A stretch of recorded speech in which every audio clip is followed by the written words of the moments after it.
नमस्कार, राजनीति में आपका स्वागत है। मैं हूं पंकज श्रीवास्तव। राजनीति में आज बात मोदी सरकार के राहत पैकेज और देश के आर्थिक हालात की।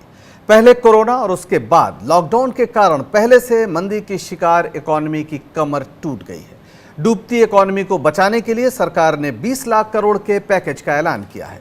वित्त मंत्री इस पैकेज के बारे में जानकारी दे रही है। सरकार एमएसएमई सेक्टर को दिए जाने वाली मदद की जानकारी साझा कर चुकी है। सरकार के ऐलान के बाद अब सवाल उठ रहे हैं कि सरकार एमएसएमई सेक्टर को लोन के लिए गारंटी देने की बात कर रही है, पर सवाल तो यह है कि जब जमीन पर मांग ही नहीं तो व्यापारी कर्ज क्यों लेंगे। सवाल इसलिए क्योंकि मंदी की मार और लॉकडाउन के कारण लाखों लोगों की नौकरी जा चुकी है, लोगों की आय कम हुई है। ऐसे में बाजार में मांग ही नहीं है, फिर उद्योगों को आर्थिक मदद से क्या फायदा होगा। इसलिए सवाल उठ रहे हैं कि सरकार मांग बढ़ाने के लिए कदम क्यों नहीं उठा रही है। अगले आधे घंटे हम इन्हीं सवालों पर चर्चा करेंगे। चर्चा में हमारे साथ शामिल हो रहे हैं अर्थशास्त्री प्रोफेसर वी उपाध्याय, अर्थशास्त्री प्रोफेसर अमन अग्रवाल, बीजेपी के नेता वैभव अग्रवाल और सीपीएम के नेता प्रसेनजीत बोस। शुरुआत करते हैं सबसे पहले आज बीजेपी के प्रवक्ता हैं वैभव अग्रवाल जी से। वैभव जी, प्रधानमंत्री ने 20 लाख करोड़ के पैकेज का ऐलान किया। सुनने में जाहिर है बहुत बड़ी रकम लगती है और लगता है कि इससे बहुत परिवर्तन संभव है। आज निर्मला सीतारमण जी ने भी ऐलान किए हैं कुछ, लेकिन जो मूल समस्या है, जो लोग कह रहे हैं कि इससे हमारी मार्केट में फिलहाल मांग बढ़ने वाली नहीं है और इस हालात में जिस तरह से कर्ज देने की बात हुई है उसका भी शायद बहुत फायदा नहीं होगा। आप कैसे इस आरोप को गलत ठहराएंगे? देखिए, आरोप की तो जहाँ तक बात है, हमेशा की बात है कि जो विपक्ष है वो बात को तोड़ मरोड़ के रखता है। अब देखिए, आपने अपने उद्बोधन में कहा कि मार्केट में इतनी नौकरियां चली गई हैं तो माल ही नहीं है तो उसको खरीदेंगे कैसे, क्योंकि खरीदने के पैसे नहीं है, क्योंकि आय कम हो गई है और वो सब हो गया है। देखिए, ऐसा है कि ये तो नंबर्स मेरे को और आपको अभी पता नहीं है, अभी तो सरकार के पास ये नंबर्स नहीं है कि कितनी नौकरियां गई हैं और कितनी नहीं गई हैं। जहां तक नौकरियां जाने की बात है, जो नीचे तबके की नौकरियां हैं उनको सुरक्षित करने के लिए ही सरकार ने इतना बड़ा पैकेज बनाया है।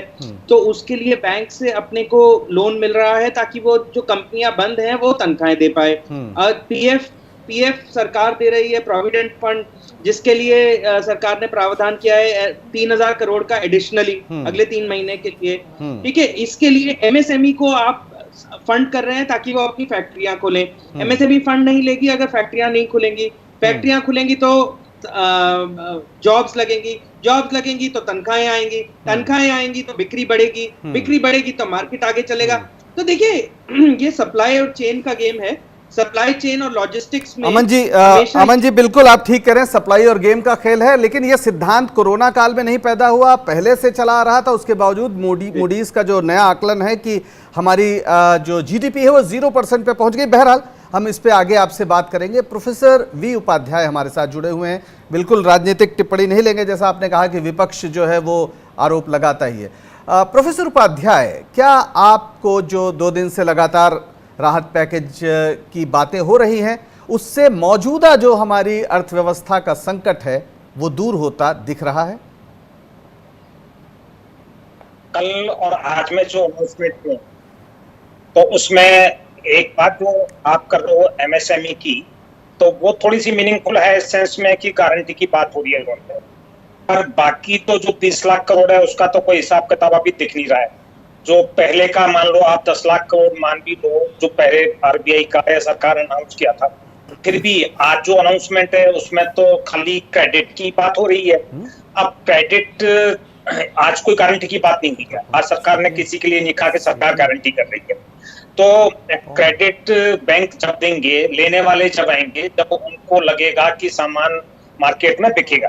पर जैसा हम सब देख रहे हैं अनएम्प्लॉयमेंट की जो सिचुएशन है, तो वो सरकार तो आंकड़ा देगी नहीं, वो तो उसके लिए तो बहुत हमें इंतजार करना पड़ेगा कई साल तक। आजकल आंकड़ा व्यक्त भी नहीं आता है। लेकिन अगर मान लो हम सीएमआई के आंकड़े को लें जी, उसको देखें तो हम देख रहे हैं कि 25% के करीब हमारे अनएम्प्लॉयमेंट हो गई है ना।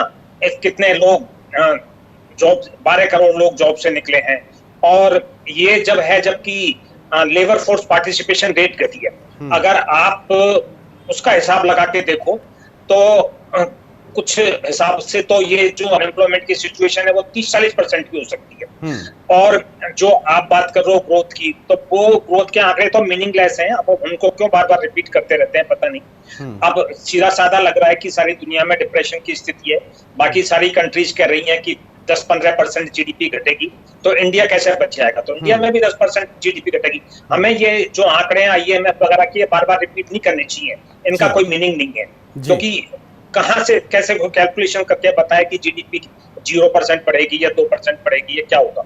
तो ये सारी बातें, तो आज हम थोड़ा सा उम्मीद कर रहे थे कि सरकार लोगों के पास कोई सीधा ऐसा उपाय करे कि उनकी आमदनी, उनकी परचेजिंग पावर बढ़े। तो खाली थोड़ा सा कुछ लोगों को खाने वाले जो पैकेट है 5 किलो का, बिल्कुल, उसके अलावा तो और कोई ऐसी चीज जी बिल्कुल आप सही कह रहे हैं। हम आपसे दोबारा बात करेंगे। यानी 5 किलो अनाज जो देने की बात है, निस्संदेह उसका फायदा मिलेगा।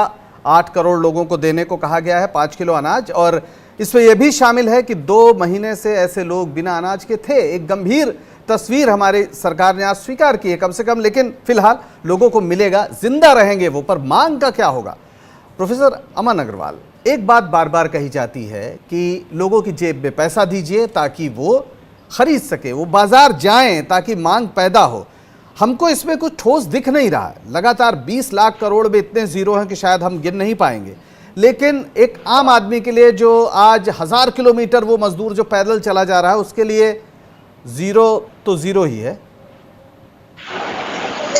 आपने बड़ी अच्छी बात करी। एक तरफ तो आप कह रहे हैं कि सब लोगों को कुछ ना कुछ मिलना चाहिए। मेरे विचार में एक बड़ा बैलेंस्ड अप्रोच के सरकार ने किया है। काफ़ी सरकारों ने पैकेजेस दिए हैं, 2%, 3% जीडीपी से लेके 21% जीडीपी जो जापान ने दिया है, पर एकदम से रैंडमली लाए थे। उसमें तो डिस्क्रिप्शन भी नहीं था कि क्या क्या किया है। सरकार ने ब्रेकअप करके दिया है। और जहाँ तक आंकड़ों की बात है, मैं वर्ल्ड बैंक में काम किया 20 साल पहले वॉशिंगटन DC में। मेरे विचार में ये अनिवार्य स्टेटमेंट है किसी की भी कि वर्ल्ड बैंक कैसे आंकड़े बनाता है। तो इस तरीके से तो हम किसी के भी आंकड़ों को जो है मानने नहीं दे सकते हैं। हम सरकार के आंकड़ों को मानने नहीं दे रहे हैं, हम वर्ल्ड बैंक के आंकड़ों को मानने नहीं दे रहे हैं। मेरा ख्याल है कि ये बहस थोड़ा सा डिरेल हुई। प्रोफेसर अग्रवाल, प्रोफेसर उपाध्याय ने जो बात कही है वो उस तकलीफ से उमड़ी है कि इस समय जो हालात हैं, कुछ अर्थशास्त्री तो कह रहे हैं कि निगेटिव हो गया। कहने का मतलब उस आंकड़े पे आप ठीक है बोलते रहिए, रोज ही हम वो बात दोहराते हैं, इस पे शायद वो एक टिप्पणी की। मैं हालात की ही बात बता रहा हूँ जनाब, कि जो हालात इस समय हिंदुस्तान में हैं, जहाँ पे आपने बात करी वर्कर्स की, उन्हीं के लिए ये खाने की बात की जा रही है।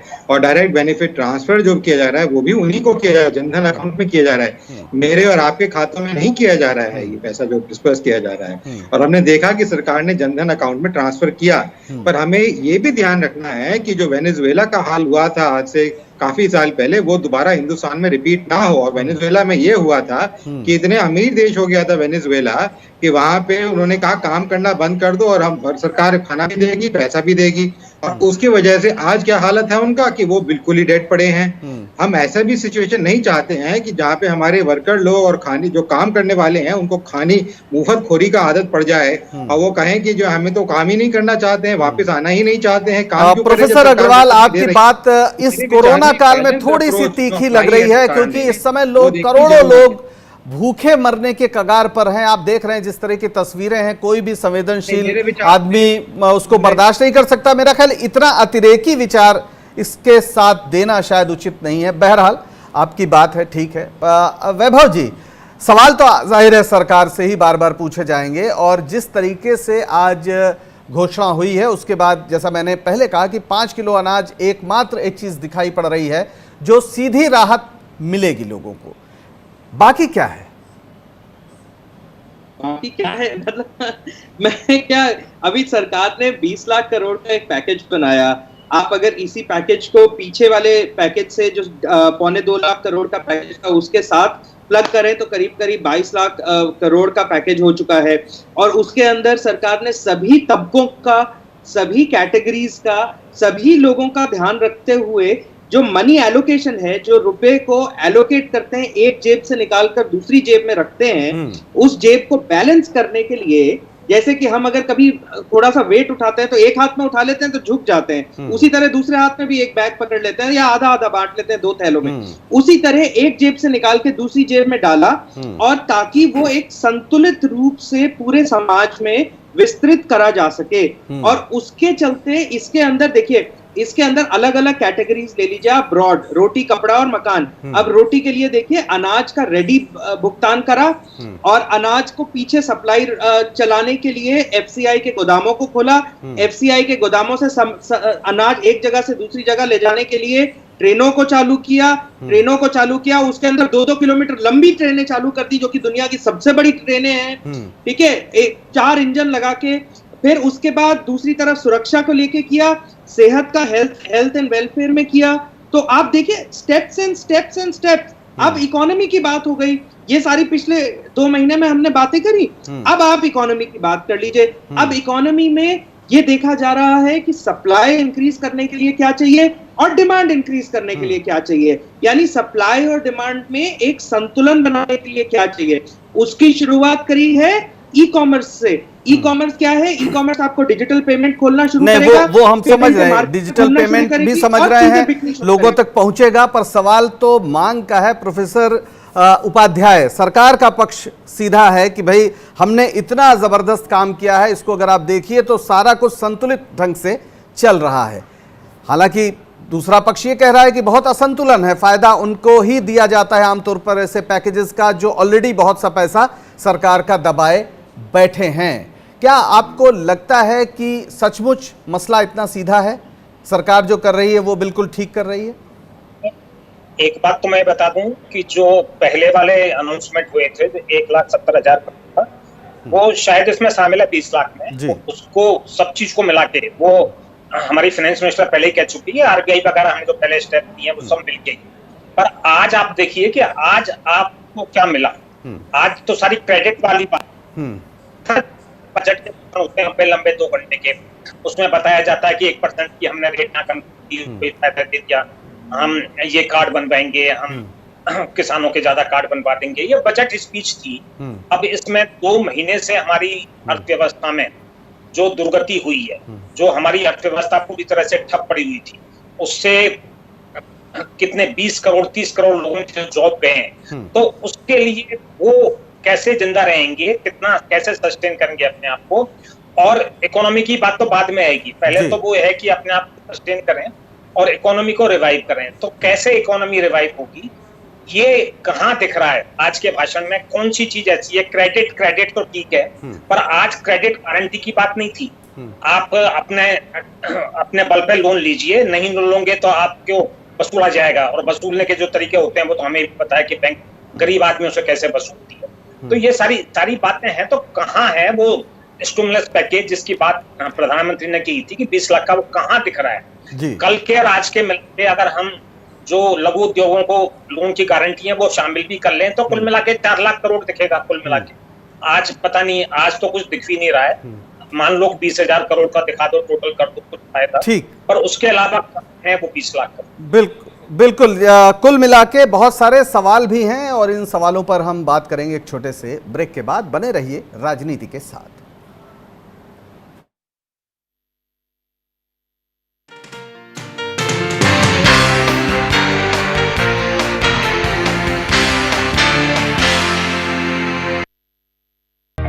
सपने सच तब होंगे जब आप सपने दिखना शुरू करेंगे। ये शब्द हैं उस शख्सियत के जिसके सपनों ने दी इस देश को एक नई उड़ान, डॉक्टर एपीजे अब्दुल कलाम। और ऐसे ही हर स्टूडेंट के सपने पूरे करेंगे हम, under best guidance of expert faculty team. Admission open in science and technology, humanities, social science, arts and sports. Doctor APJ Abdul Kalam university, Indore.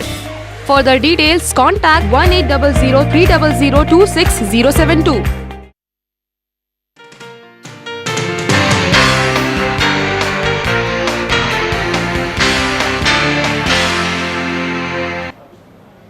तो राजनीति में ब्रेक के बाद आपका एक बार फिर स्वागत है। आज हम बात कर रहे हैं कि जो तमाम राहत पैकेज की घोषणा सरकार कर रही है उससे बाजार में मांग कितनी बढ़ेगी, क्या हमारी अर्थव्यवस्था जो पटरी से उतरी हुई नजर आ रही है क्या वो वापस पटरी पर आ पाएगी। बीजेपी के प्रवक्ता वैभव अग्रवाल हमारे साथ हैं, उनसे पूछते हैं। वैभव जी, कुल मिला के हमें जो समझ में आ रहा है अब तक कि सरकार बहुत बड़े पैमाने पर कर्ज देना चाहती है। हालांकि जैसे उसने कहा है कि 2.5 करोड़ किसानों को किसान क्रेडिट कार्ड से कर्ज उपलब्ध होगा, कर्ज का साइज 2 लाख करोड़ है, यानी औसत 80,000 पड़ेगा। इसके अलावा नाबार्ड से जो 3 करोड़ किसानों को 30,000 करोड़ देने की बात है उसमें 10,000 पड़ेगा। लेकिन कर्ज देने पर सरकार का जोर जरूर है, लेकिन कर्ज तो पहले भी हमारी अर्थव्यवस्था में देने की बहुत सी सुविधाएं थी और वो कर्ज लोग लेना बंद कर चुके थे कि ये बड़ा संकट है। आपको क्यों लगता है कि इस घोषणा से लोग तेजी से जो कल तक कर्ज नहीं लेते थे वो आज कर्ज लेने लगेंगे? देखिए, मैं 10 सेकंड के लिए एक दूसरा मुद्दा बात करूंगा जो आजकल मीडिया में बात होती है। बेहतर हो कि हम लोग जम्मू कश्मीर बात करें। जम्मू कश्मीर में जब अभी एक टेररिस्ट की हत्या करी गई तो कुछ माफ करेगा अमन जी, मैं बिल्कुल माफ करिएगा वैभव जी, माफ करिएगा आप ये मत करिए, हम लोग कश्मीर के टेररिज्म पे फिर बात कर लेंगे। प्लीज आपसे हाथ जोड़ रहा हूं, मैं आपसे हाथ जोड़ रहा हूं। ऐसे मुद्दे हम लोग बहुत सीरियसली इकोनॉमी पे बात कर रहे हैं और आप बहुत सिंसियर नेता हैं। हम आपसे उम्मीद करते हैं कि हम लोग विषय को डिरेल ना करें। हम बहुत देर उस पर बात कर सकते हैं, पूरा दिन बात करेंगे उस पर, कभी उस पर भी चर्चा होती रहती है। आज ये मुद्दा है कि आप ये बताइए कि अगर इकोनॉमी को बेहतर करना है और लोग कर्ज नहीं ले रहे हैं, बैंक भी परेशान है कि उनके कर्ज नहीं ले रहे हैं लोग, आप जब राहत की घोषणा होगी तो कर्ज कैसे लोग लेने लगेंगे, इसका जवाब मांग रहे हैं। कश्मीर चलेंगे वही तो बोलने की कोशिश कर रहा हूं। नहीं, आप ऐसे आप जो कह रहे हैं उससे पूरा विषय को डिरेल कर रहे हैं। माफ करिएगा, ऐसा मत करिए। आप कैपिटल पूंजी की अवेलेबिलिटी करवाने की कोशिश कर रही है, उसमें फर्क है जी। मैं ये बताने की कोशिश बताएं, फर्क बताएं, पहले क्या फर्क था और अब क्या फर्क आ गया, ये प्लीज बताएं। रुपए के बंडल ठूसने की कोशिश नहीं कर रही है और ये नहीं कह रही है कि आप अपना घर गिरवी रख दीजिए और धंधा चलाने के लिए मैं आपको लोन दूंगी।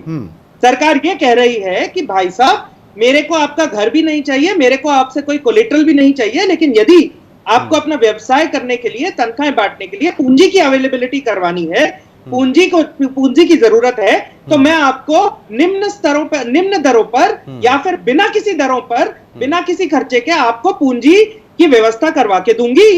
सरकार ये कह रही है और उसी के चलते देखिए फर्क आ गया उसके अंदर, और उसी के चलते इसको कहते हैं पूंजी व्यवस्था। पूंजी व्यवस्था कोई भी सरकार करवाती है तो वो अगर कोलेट्रल के साथ होती है और कोलेट्रल के फ्री होती है।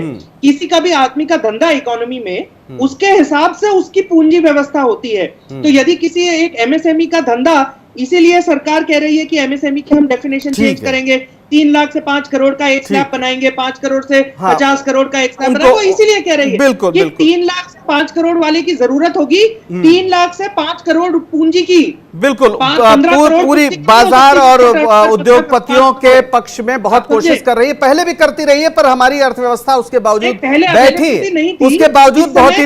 अब ऐसा मत कहिए कि 6 साल से आपने नहीं किया था, कोरोना की बात कर रहे हैं आप ही अपनी सरकार की आलोचना करेंगे। आप 6 साल से सरकार चला रहे हैं, जाहिर है आपने किया होगा, उसके बावजूद हमारी अर्थव्यवस्था नीचे गई है।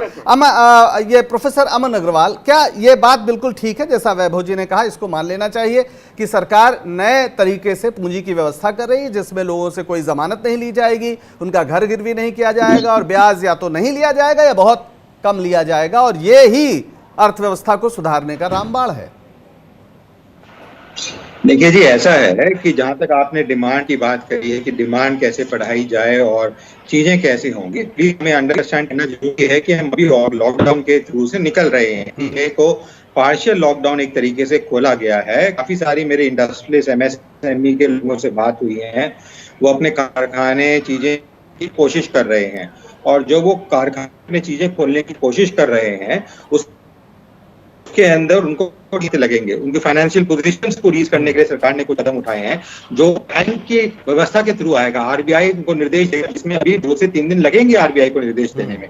तीसरी चीज जो हमें देखने को मिली कि काफी सारे देशों ने कहा है कि चाइना से कंपनियों को निकलना है, वो निकल के हिंदुस्तान में आएंगी या कहीं और जाएंगी, ये इस पे डिपेंड करता है कि हमारा एमएसएमई सेक्टर उनको रिसीव करने के लिए रेडी है या नहीं है। अब जो स्टेट हमारी इकोनॉमी की है, जहाँ पे ओपननेस थोड़ी बहुत कर दी गई है, थोड़ा बहुत काम शुरू हो गया है, तो अब काफी सारे लोग इसकी तरफ जा रहे हैं कि हम क्या क्या चीज हम जो चाइना से आएगा उसको कैप्चर कर सके और उससे हम एक डिमांड जो प्रोडक्शन कैपेसिटी है वो बढ़ा सके। और डिमांड जहां तक, मैं बहुत सारी रिसर्च कर रहा हूं पिछले 4 महीने से इस सिचुएशंस पे कि जहां वॉर होती हैं या पेंडेमिक्स होती हैं, ये देखा गया है पहले पेंडेमिक्स में भी और वॉर्स के अंदर भी कि कम से कम 6 से 9 महीने के अंदर एकदम से डिमांड में स्पर आता है, क्योंकि कंजम्पशन बिल्कुल लो लेवल पे पहुंच जाती है इन पीरियड्स के अंदर। और जैसे ही कंजम्पशन बढ़ती है, जैसे ही लोगों को रिक्वायरमेंट बढ़ती है, एकदम से लोग बाहर आके उस चीजों को कंज्यूम करना चाहते हैं। जैसे हमने देखा लिकर के केस में हुआ, ऐसे ही बार्बर के केस में होगा, ऐसे ही और चीजों के केस में होगा, जो जैसे ही लॉकडाउन और ये बिल्कुल सही है। पहली बार शराब पीने वालों को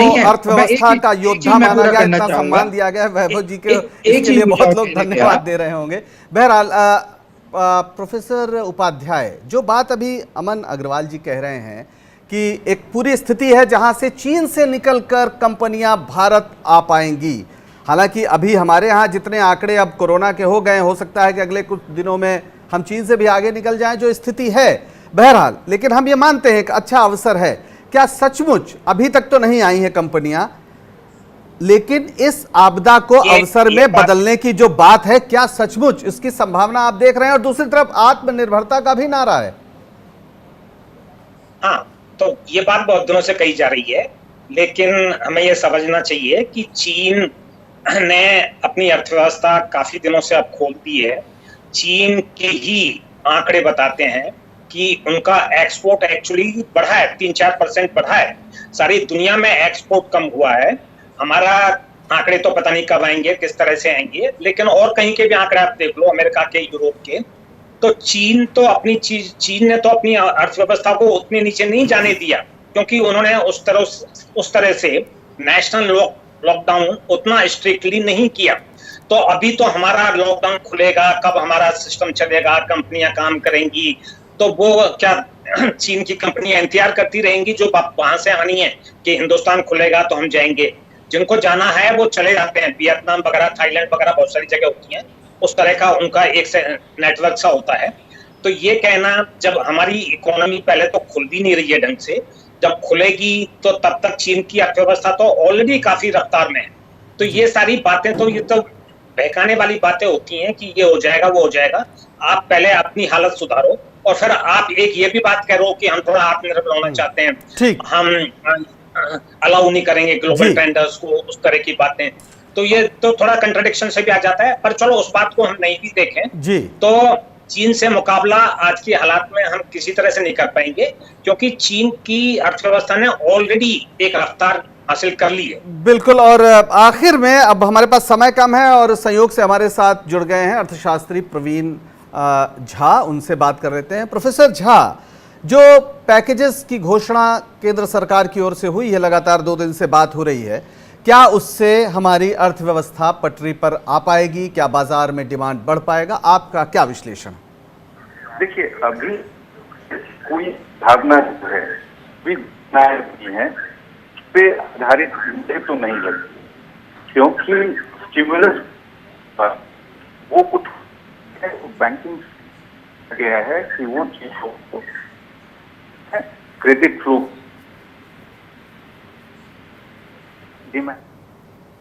जी। तो प्रवीण जी से हम लोगों का संपर्क ठीक से नहीं हो पा रहा है, हम कोशिश करेंगे। तो बहरहाल आखिर में एक छोटी सी टिप्पणी आपसे ले लेते हैं वैभव जी।